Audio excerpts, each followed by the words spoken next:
Alright, you've made it to lesson 8.4, where today we're going to look at volumes. You're like, oh, we did that last day. I know, but this time we're doing volumes of solids of revolution. Two types here, discs and washers.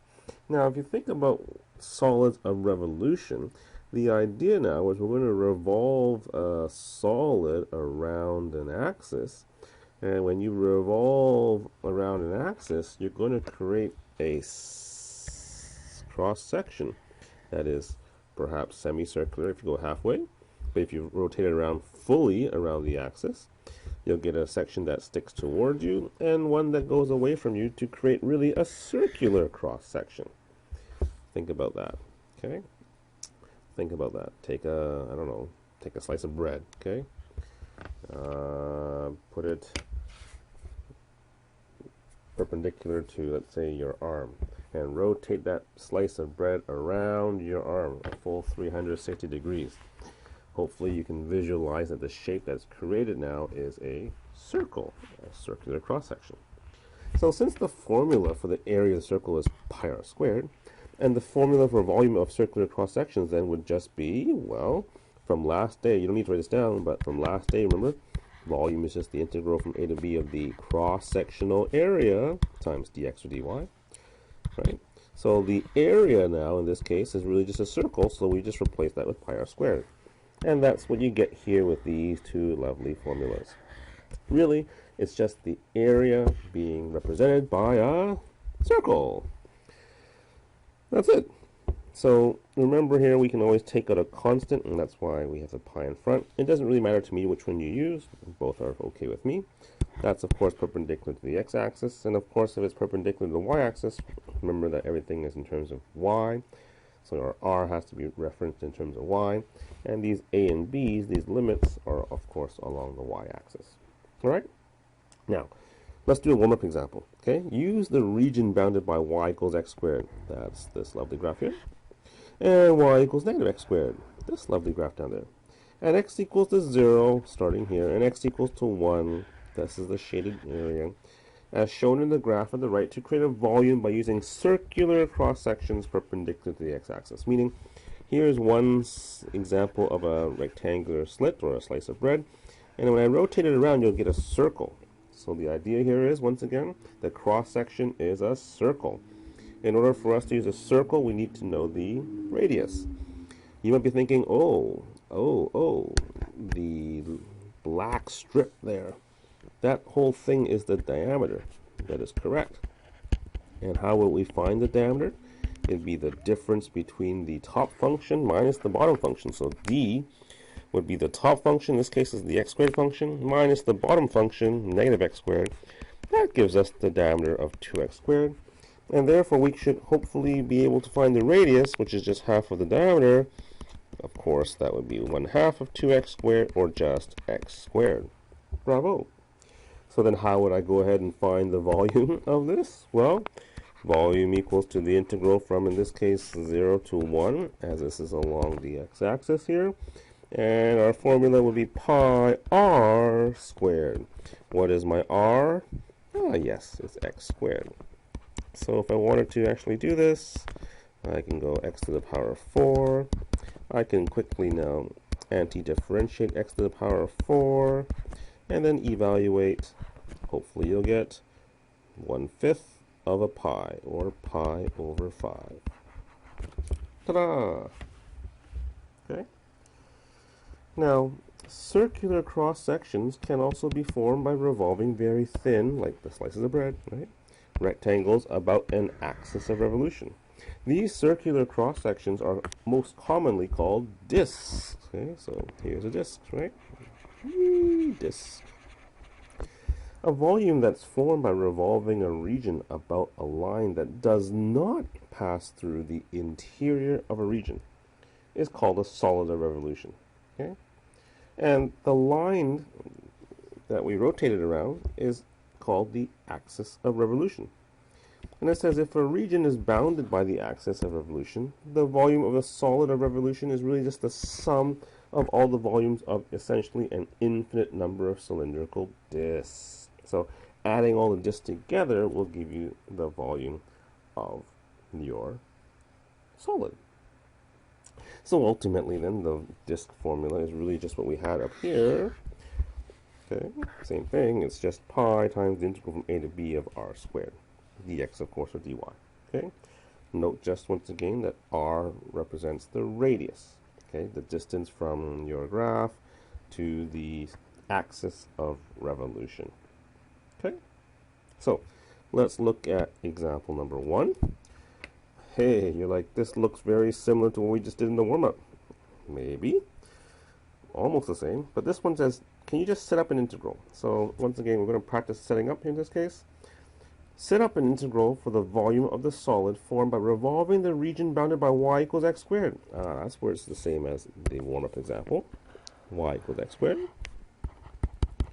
Y equals 0. That's this line here. And x equals to 1. So then you can see they intersect at 0. Okay? And you're revolving it around the x-axis. So once again, our formula is volume equals to pi. The integral from, think about the x, you're starting at 0, thank you, and ending at 1. And we know it's dx, and the hard thing is, what is r? So once again, r would be the radius, which happens to be, in this case, the distance from the graph to the axis of rotation. And because we're revolving it around the x-axis, the axis of rotation here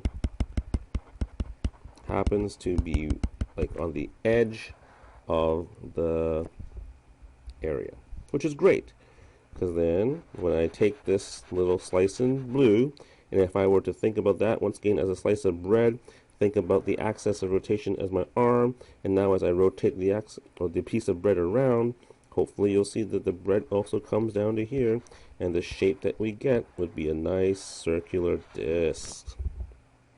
And if I did that along multiple parts here, you get more discs. Right? I had one here, more discs. And you can see how I'm creating this 3D solid. And that would be a picture like this. Or, better yet, the exact same picture as what we did up here. Right? Disc. So, if I want to set this up, notice that the r, and that's the key part about this, what is the radius? The radius, r, in this case is just the function x squared. So, x squared squared, remember? So once again, note the key thing here is that the radius is equal to x squared. Okay? So if you want me to redraw this, it just so happens that that slice that's in black there, this represents the radius. Okay? The distance from the graph to the axis of revolution, or yeah, rotation. Rotation, revolution, sorry. Both words are used quite interchangeably in different textbooks. Okay, so I'm going to ask you to try example number 2. This time you have to actually draw out the solid, but nonetheless I think you can do it. So find the volume of the solid form by revolving the region in quadrant 1 bounded by y equals x squared. Let's do that. Y equals x squared. I can quickly draw that out. Whee! A lovely parabola. X equals 0. Oh, that's this line here. X equal to 0. Okay. And y equals to 4. Ooh, right here. And remember, I just want the region in quadrant 1, so I really just want this side here. And I can really delete. Oops, I should not have erased all of the parabola, but I can delete that side. This time we're revolving it about the y-axis, okay? So the axis of revolution is right here, the y-axis. Whee! We're rotating.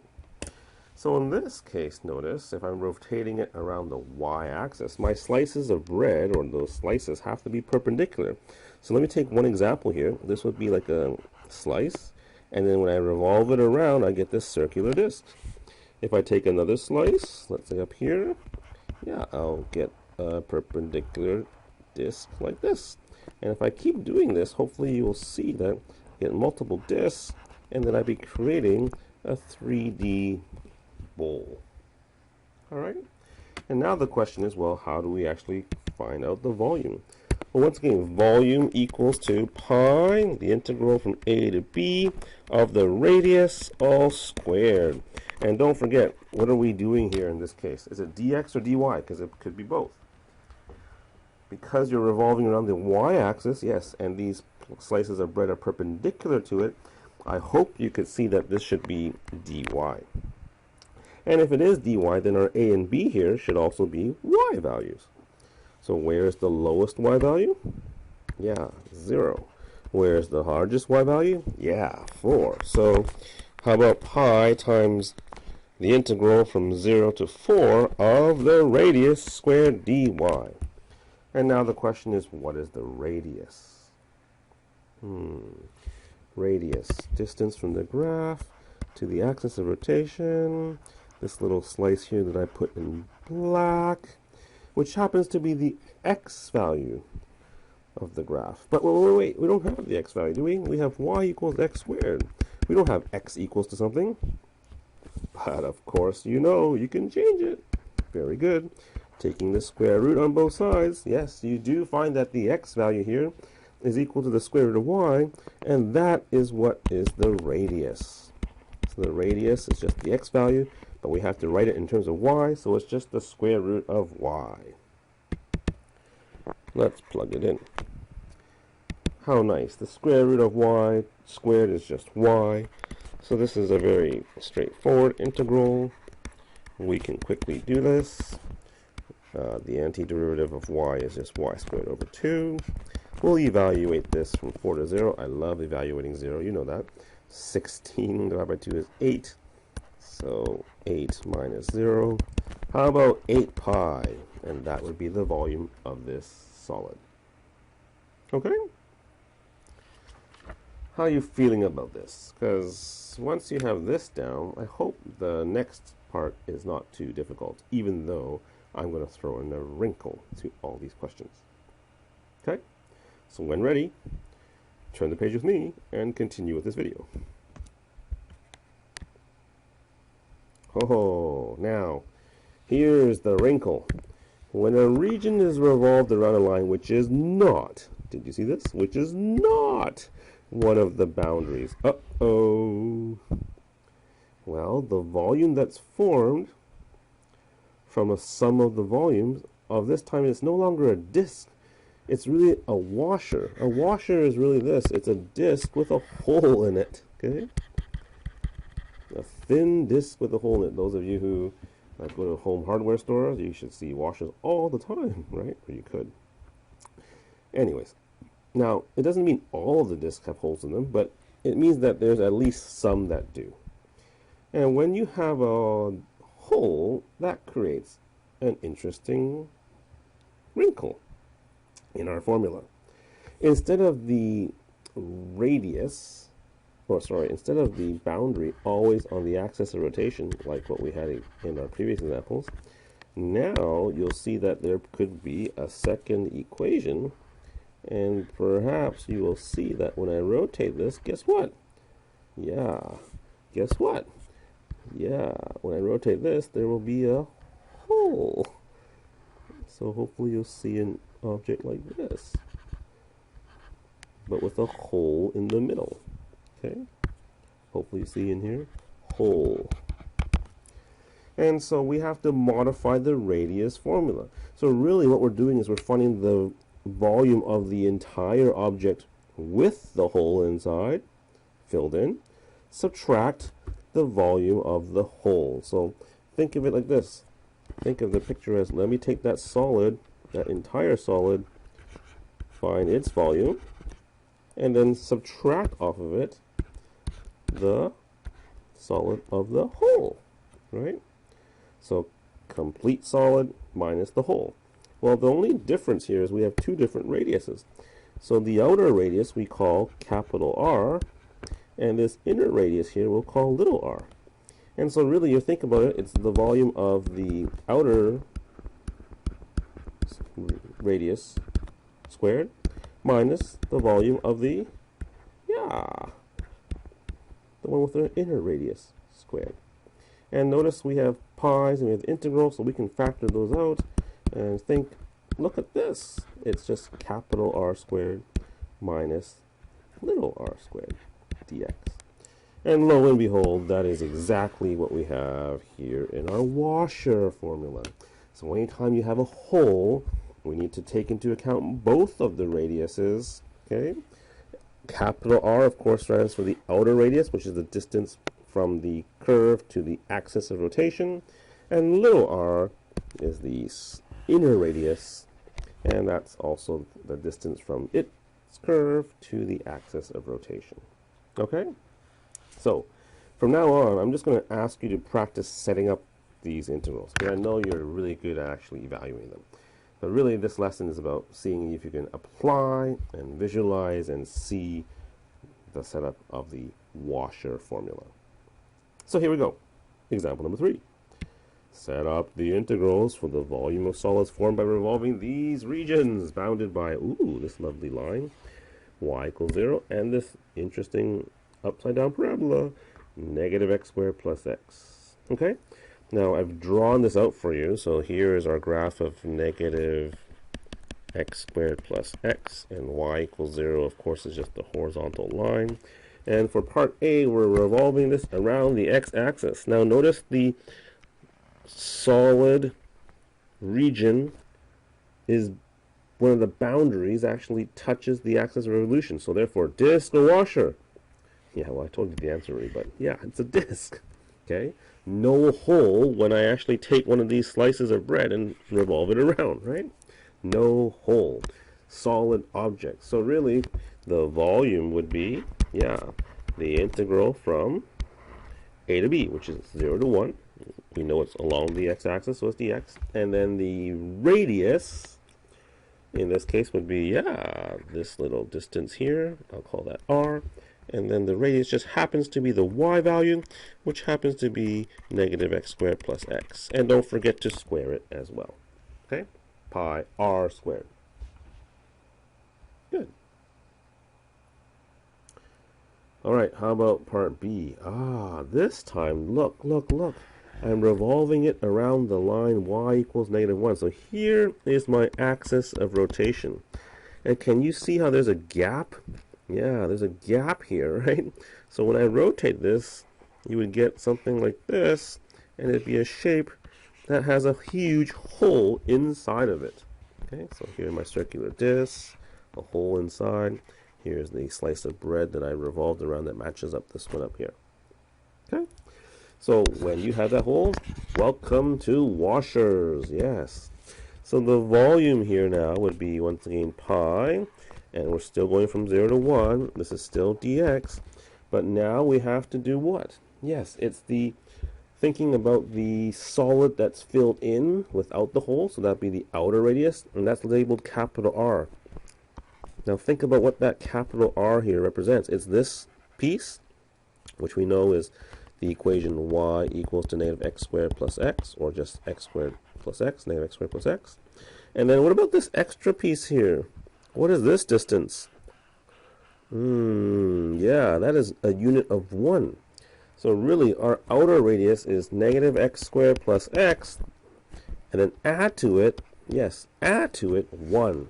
Okay, this adding of 1 represents this distance here, because we need to add 1 in order to actually reach the axis of revolution. So once again, that's my capital R. So I'm going to label this as capital R. And then we have to subtract off of it little r. So little r happens to be just this distance here, which we told each other, what was that again?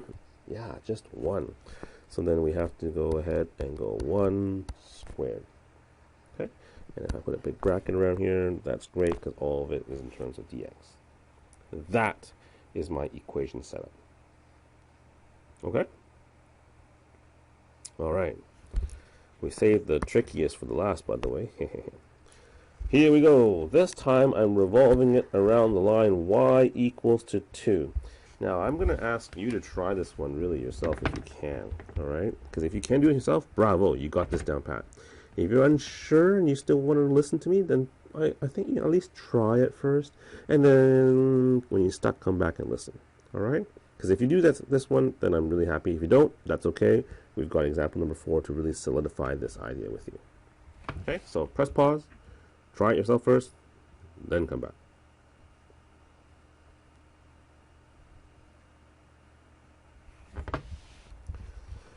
Question. What is the outer radius?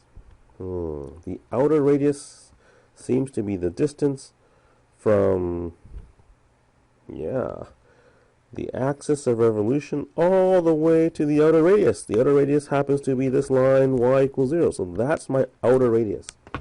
So let me just ask you, let's write this down first. What is the outer radius? And can you see how the outer radius actually doesn't change as I go throughout this region? So you hopefully can see that that would be a constant, and that constant is represented by the value of, that's right, 2 units. The distance from y equals 2 to the x-axis is 2. Great. Now here's the tricky part. What is little r? What is the inner radius? So the inner radius would be the distance from the axis to the closest part of the edge. In this case, right here. Stop right there. Or if you want me to look at this little slice here in black, I'm saying this distance here is little r. So how do I describe little r as an expression? Well, you know it's going to be less than 2. Does that make sense? Because capital R, the red line, is 2. How much less than 2, though? Well, it's this much less. This distance in black. I agree. How do we describe that distance in black? Well, that distance in black is given by the equation y equals to negative x squared plus x. So if you think about little r, it's not 2, but it's 2 minus that little bit that I have highlighted here in green. So 2 minus, and if you wrote this down, negative x squared plus x, you are correct. And if you actually simplify this to 2 plus x squared minus x, even better. Because now we are set to write the volume equation.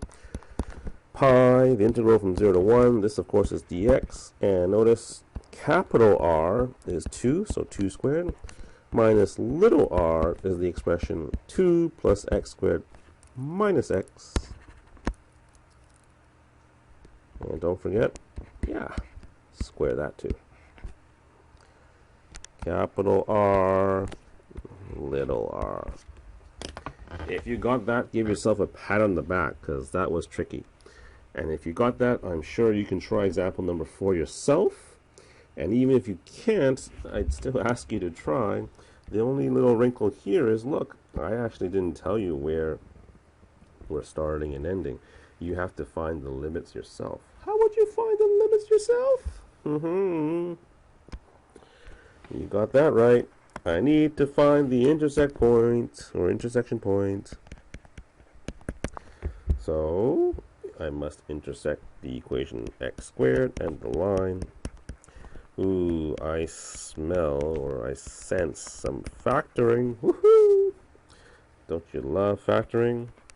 Two numbers that multiply -2 add to -1. How about -2? How about +1? How about solving, getting x equals to 2? Makes sense. How about solving x equals -1? Oh, look at that. Makes perfect sense as well. Alright? Okay, so your job is to figure out capital R and little r for both these situations, and then go ahead and set up the integral. Okay?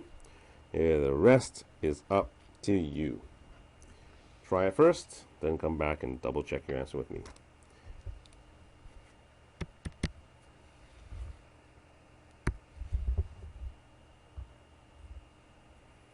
Rotation about the x-axis. So here is my axis of revolution. Okay? Notice that we have a capital R, would be this distance here, which just happens, I think, in this case, to be the line, or the distance of y that represents the line, so that'd be x plus 2. Little r would be the distance from here to here, right? Which happens just to be the equation x squared. So, having those pieces, we're all set. Pi -1 to 2, capital R, don't forget squared, minus little r, don't forget squared, dx. Yay! If you got it, no problem. If you didn't, fix your answer, learn from here. Okay. The trickier one about the line y equals 4. This is like example number 3C. Okay. R would be the distance from the axis of rotation to the outer boundary. That would be this. Hopefully you saw that that's not 4, but a little bit less. How much less? It's less by this little distance here that I'm doing this squiggly line. That squiggly line distance is represented by the equation x squared. So 4 minus x squared is capital R. Little r would be, yeah, from here to, the other boundary that's closest to the axis of revolution.